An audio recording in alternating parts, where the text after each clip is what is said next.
Welcome back to I spicy delights. ഓണ സീരീസൊക്കെ start ചെയ്തിട്ടുണ്ട്, കണ്ടു കാണല്ലോ അല്ലേ? എപ്പിസോഡ് 1ഉം 2ഉം ഒക്കെ.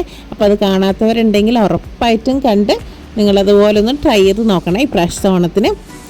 അപ്പോൾ നമുക്ക് ഇന്നത്തെ ഓണ സീരീസിലെ ഇന്നത്തെ എപ്പിസോഡായിട്ട് മൂന്നാമത്തെ എപ്പിസോഡായിട്ട് നമുക്കിടാം അവിയൽ. അപ്പോൾ ഇന്നത്തെ റെസിപ്പി നല്ല സദ്യ സ്റ്റൈൽ അവിയലിൻ്റെ റെസിപ്പിയാണ്. പിന്നെ പല ഭാഗങ്ങളിലും അവിയൽ പല രീതിയിലൊക്കെ തന്നെ, ചിലയിടത്ത് ഡ്രൈ ആയിട്ടായിരിക്കും അവിയൽ ഉണ്ടാക്കുന്നത്, ചിലയിടത്ത് കുറച്ച് അത്രയ്ക്കും ഇങ്ങോട്ട് ഡ്രൈ അല്ലാത്ത രീതിയിൽ. അപ്പോൾ ഞാനും ഇവിടെ അത്രയ്ക്ക് ഡ്രൈ അല്ലാത്ത രീതിയിലാണ് ഈ അവിയൽ തയ്യാറാക്കിയിട്ടുള്ളത്.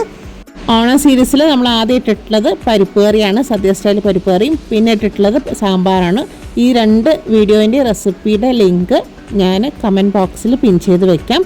അപ്പോൾ അത് കാണാത്തവരുണ്ടെങ്കിൽ അതും കൂടി ഒന്ന് കണ്ടു നോക്കിക്കോളൂ കേട്ടോ. ഓണ സീരീസിലെ മൂന്നാമത്തെ എപ്പിസോഡായിട്ട് നമുക്ക് അവിയലുണ്ടാക്കാം.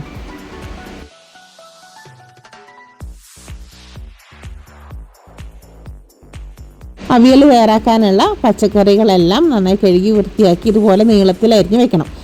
ഞാനിവിടെ എടുത്തിരിക്കുന്ന പച്ചക്കറികൾ ഉരുളക്കിഴങ്ങ്, മുരിങ്ങക്കായ, പച്ചക്കായ, മത്തൻ, വെള്ളരി, കുമ്പളൻ, ചേന, ക്യാരറ്റ്, ഇത്രയാണ് ഞാനിവിടെ എടുത്തിട്ടുള്ളത്. തേങ്ങാക്കൊത്തും കൂടി ചേർത്ത് കൊടുക്കുക. അതും കൂടി ചേർക്കുമ്പോൾ ഒരു പ്രത്യേക ടേസ്റ്റാണ് കേട്ടോ, അപ്പോൾ അത് സ്കിപ്പ് ചെയ്യല്ലേ.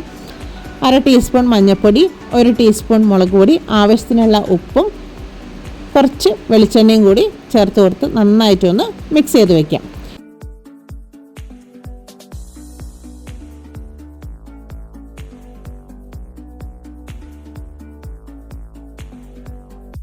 കുറച്ച് വെള്ളം കൂടി ചേർത്ത് കൊടുക്കുന്നുണ്ട്, ഒരു 1/4 ഗ്ലാസ് വെള്ളം. അതിന് കൂടുതലൊന്നും ചേർക്കേണ്ട ആവശ്യമില്ല, പച്ചക്കറിയിൽ നിന്ന് ഈ വെള്ളം ഇറങ്ങി വരും. അപ്പോൾ അത് കാരണം ഒരുപാട് വെള്ളമൊന്നും ചേർക്കേണ്ട ആവശ്യമില്ല കേട്ടോ.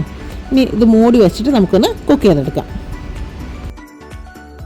ഇതവിടെ ഇരുന്ന് കുക്കാവട്ടെ. ആ സമയം കൊണ്ട് നമുക്കിതിലേക്ക് കുറച്ച് അരപ്പ് തയ്യാറാക്കാനുണ്ട്. അതിന് വേണ്ടി എടുത്തിരിക്കുന്നത് ചെറുകിയ തേങ്ങ 1/2 കപ്പ്, വെളുത്തുള്ളി ഒരു 2-3 അല്ലി, പച്ചമുളക് 2 എണ്ണം. അപ്പോൾ ഓൾറെഡി ഇവിടെ കുറച്ച് മുളക് പൊടി നമ്മൾ ചേർത്തിട്ടുണ്ട്. അപ്പോൾ നമ്മുടെ എരിവിനനുസരിച്ച് വേണം പച്ചമുളകിൻ്റെ എണ്ണം കൂട്ടാനും കുറയ്ക്കാനും. അപ്പോൾ ഞാനിവിടെ ഒരു 2 പച്ചമുളകാണ് എടുത്തിട്ടുള്ളത്, അത്യാവശ്യം എരിവുള്ള പച്ചമുളകാണ്. ചെറിയ ഉള്ളി 6 എണ്ണം, 1/2 ടീസ്പൂൺ ചെറിയ ജീരകം. ഇതെല്ലാം കൂടി ഒന്ന് ചതച്ചെടുക്കാം. വെള്ളമൊന്നും ചേർക്കേണ്ട ആവശ്യമില്ല, ജസ്റ്റ് ഒന്ന് ക്രഷ് ചെയ്തെടുത്താൽ മതി. ഇത് ഞാൻ ക്രഷ് ചെയ്ത് കൊണ്ടുവന്നിട്ടുണ്ട്.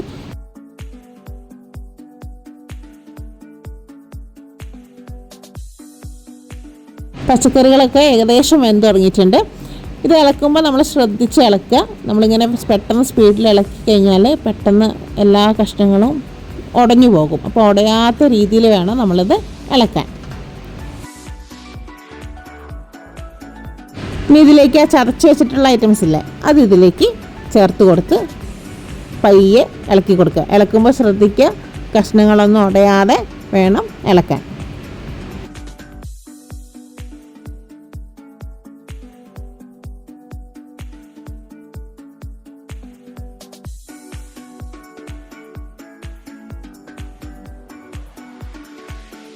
അര കപ്പ് തൈര് ചേർത്ത് കൊടുത്ത് നമുക്കൊന്ന് മിക്സ് ചെയ്യാം. തൈര് ചേർക്കുമ്പോൾ ശ്രദ്ധിക്കേണ്ട കാര്യം, തൈരിന് ഒരുപാട് പുളി ഉണ്ടെങ്കിൽ തൈരിൻ്റെ അളവ് കുറയ്ക്കണം. അപ്പോൾ അത് ശ്രദ്ധിച്ച് ചെയ്യുക. അപ്പോൾ പുളിക്ക് അനുസരിച്ച് വേണം നിങ്ങളുടെ തൈരിൻ്റെ അളവെടുക്കാൻ. ഇളക്കുമ്പോൾ നന്നായിട്ട് സൂക്ഷിച്ചിളക്കുക.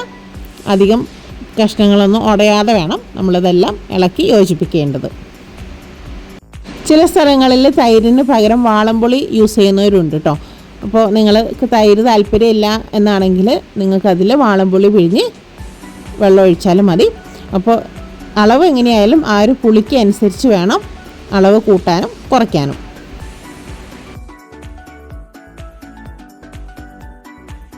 തൈര് ചേർത്തത് കൊണ്ട് തന്നെ ഇനി ഇത് ഒരുപാട് നേരം തിളപ്പിക്കേണ്ട ആവശ്യമൊന്നുമില്ല. ജസ്റ്റ് എല്ലാം ഒന്ന് ചൂടായി കിട്ടിയാൽ മാത്രം മതി. ഇനി ഇതിലേക്ക് ആവശ്യത്തിലേറെ കറിവേപ്പിലയും കൂടി ചേർത്ത് കൊടുത്ത് ഒന്നൊന്ന് മിക്സ് ചെയ്യാം.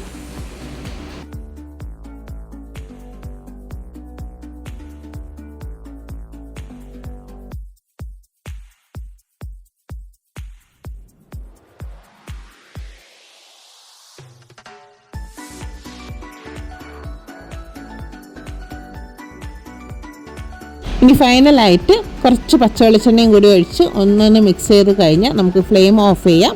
എന്നിട്ട് ഒരു 5 മിനിറ്റ് നമുക്കൊന്ന് മൂടി വയ്ക്കാം.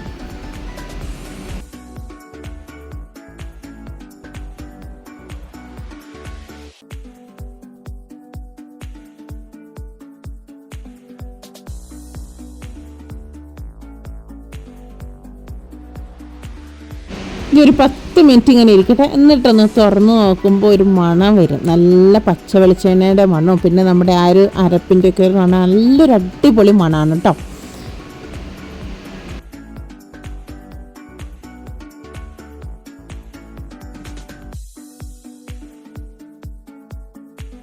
അപ്പോൾ ഇത്രയേ ഉള്ളൂ നമ്മുടെ ഈ ഒരു അവിയൽ റെസിപ്പി.